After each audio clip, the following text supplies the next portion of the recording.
Alrighty, welcome back. We're sitting back down with Brian, and we're going to talk about some of the lifestyle changes that have occurred in your life as well. So, Sure. you were diagnosed with type 2 diabetes. Yes. So, was that before or after you moved to Greenville? After. After, Yeah. okay. So tell us about that whole process and Well, I think it stems from my injury. Yeah. I adopted a sedentary Lifestyle, lifestyle. yeah. Did a lot of sitting around. Always just tried to get up and move. Every time I did, it just hurt. So Hurts, yeah. what do? You sit back down, right? Where it doesn't hurt. yeah, absolutely. And then voila, my blood sugar, my A1C was well over 10. My average sugars are like 300 a day almost. And I was feeling rotten. Yeah. And I happen to be a paramedic instructor, so I'd go to work and pull out a glucometer and go, oh, darn. I'd bet my students, I bet you I could beat your blood sugar when we test sugar.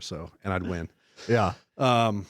So yeah, I knew, hey, I got if I want to see my kids grow up and get married and have families and all that, I got to change my life. Absolutely. I'm gonna get really sick. So, my insurance company offered me this program called the Verta treatment, which is a medically supervised keto diet. So I did that, and Olly was saying, hey, high protein, because I'm in the gym. I was in some weeks 3 days, trying to hit 4, maybe 5 days occasionally. Sweet.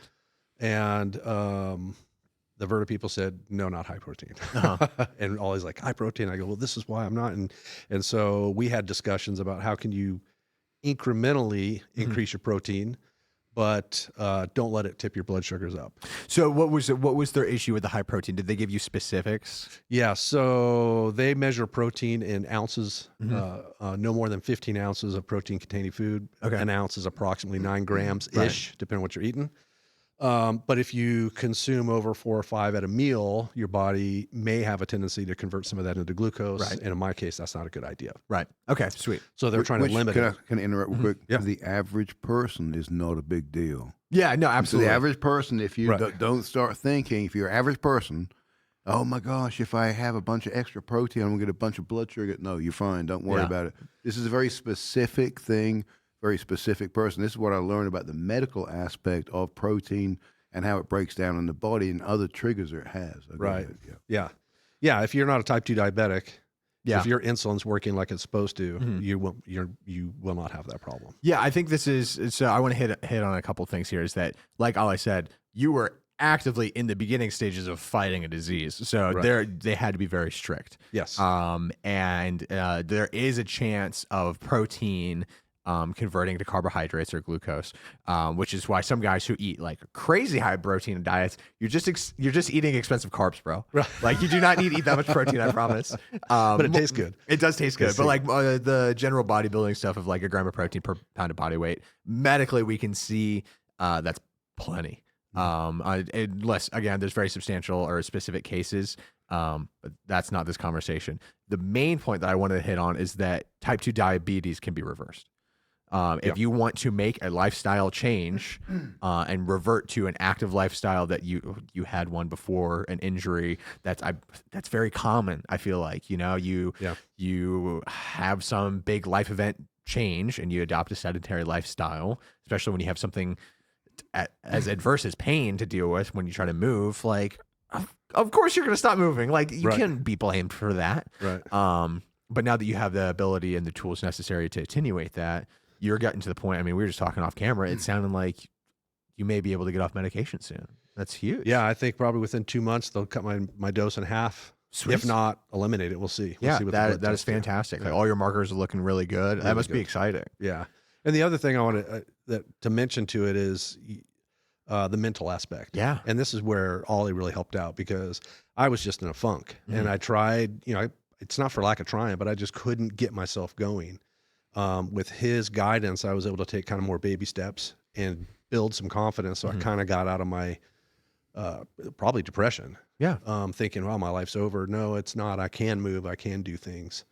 So that helped tremendously just to get them a positive attitude and just keep being able to build instead of falling back. Man. Absolutely. And sometimes it just takes a little bit of information from the right person to have those things click, right? Yeah. You got to find the right person. You got to understand your own bodies in order to get there. Yeah, I think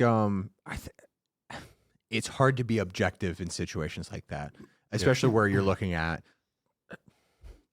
a huge life change like that, where it's like, I have all of this, not only do I have all this pain, I now have this massive health issue. Right.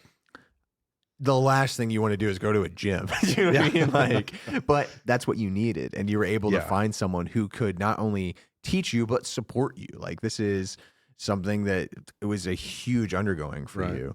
And like Ollie said in the previous video, he was very sympathetic to your cause because he had had similar issues with health, not necessarily the same thing with the diabetes, but just dealing with health problems and how hard that can be mentally. Yeah. And I have someone in my life who deals with constant pain too. And watching her progress in fitness and watching the changes happen in her life is insane. So I'm so inspired by your story to see, like, we were talking about, you can go pick up the dog and move stuff around and hang out with your family and not be set back for days. Because I mean, that was my life growing up, was watching this person go through these cycles. So that's so cool to see you make this progression, and congratulations, man. Like, you've done something huge. Thanks, man. Yeah. And I just want to make sure this is just the beginning, man. Yeah. This isn't the end. This is the beginning for you. Right. We're going to keep on going. We're not going to stop. Yeah, I've got some goals that we're gonna meet them. Yes, sir. Yeah.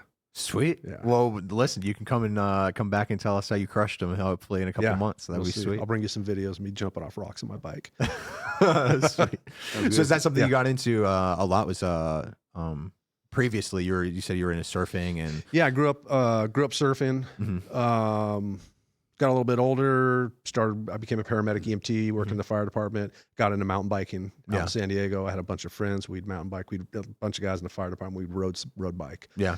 Obviously, I have metal in my neck, a couple surgeries. The mountain biking was out. It's just too much on the body.